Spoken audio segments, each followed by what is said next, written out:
On June 24th, the EU adopted the 14th package of sanctions against Russia. Now, Switzerland has also joined the EU restrictive measures. The Federal Department of Economics, Education and Research has expanded its sanctions list. 69 individuals and 86 legal entities have fallen under the restrictions, as well as companies that work in the Russian military-industrial complex, financial and trade sectors. Switzerland also imposed a ban on advertising for Russian media outlets. Voice of Europe, РИА Новости, Известия and Российская газета. In contrast to the measures in the EU, these media are not subject to a broadcasting ban in Switzerland. Although these channels are used for the targeted dissemination of Russian propaganda and disinformation, the Federal Council still believes that it is more effective to counter false and harmful statements with facts rather than to prohibit them. From a statement on the website of the Swiss Federal Department of Economics, Education and Research.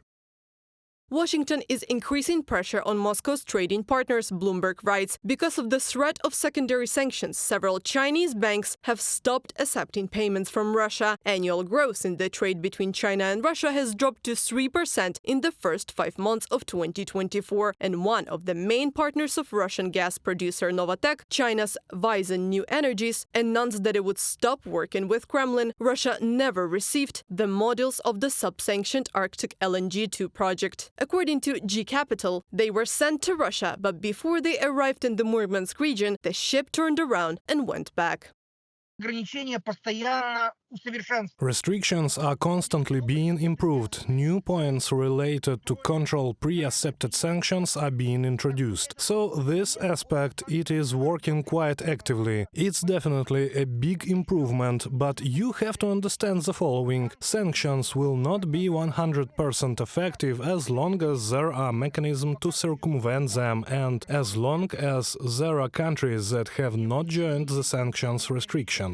NATO believes that under the current restrictions, Russia will be able to maintain its military economy for another 3 to 4 years, and Polish foreign minister cuts this period in half. But the Russian economy is suffering badly. They are running out of their National Reserve Fund. They are running out of Soviet-era tanks to refurbish. Inflation is high. Interest rates are very high. In a year or two, Putin will be like Wilhelmine Germany. He will run out of resources to continue.